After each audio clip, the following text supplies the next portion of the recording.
so they harden up. It's almost like a vaccine of like a Yes, little bit of UV light to yes, hurt them a little exactly. bit so that they can So by tolerate the the. time they go to the field, not only they can tolerate the stress in the field, they have a better chance to make it. So that's one of the applications of UVB light and um, UVA light in general. So why would a plant be shorter when exposed to UV light? What's I don't know.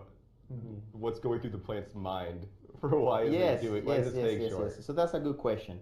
And so there is these pigments in the plant that are sometimes wavelength specific, but most of the time they can sense a range of the wavelengths.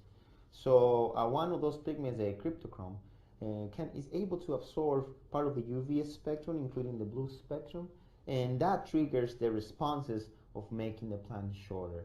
Some studies have shown that plants sometimes detect the amount of light by detecting the amount of blue light, right? So the plant saying, well, I'm on a high irradiance or high intensity light by noting the high blue light, so right? it's like it can determine whether it's in full sun or in shade based on the color, not just how much light it's actually receiving, but based on the color. Based on the color also. So in that sense, the plant, and this is a hypothesis now, the plant may be able to stay compact because it's probably sensing there is more, the cryptochrome is saying there's more blue light, hence potentially there's more light out there.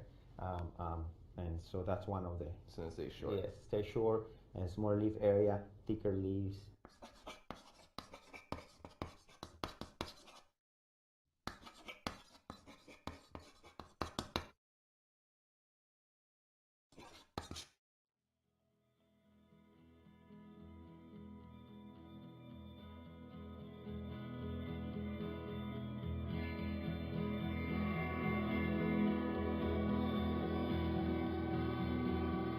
Blue light's pretty close to UV, and when I use blue light indoors, I often see the leaves getting really thick and sort of smaller leaves.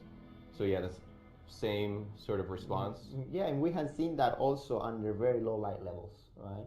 So where under low light levels, you expect for a plant to put their energy to expand the leaves, because we're under a low light level, let's expand leaf area to capture as much light as possible. Yeah. Right? But if you use high percentages of blue light to the total amount of light, the plant stays compact, right? So even though there is low light, it's still staying compact, right? So that's where the hypothesis comes, and some study has been done that yeah, it's actually thinking there is more light because the amount of blue light to the total light, it's greater.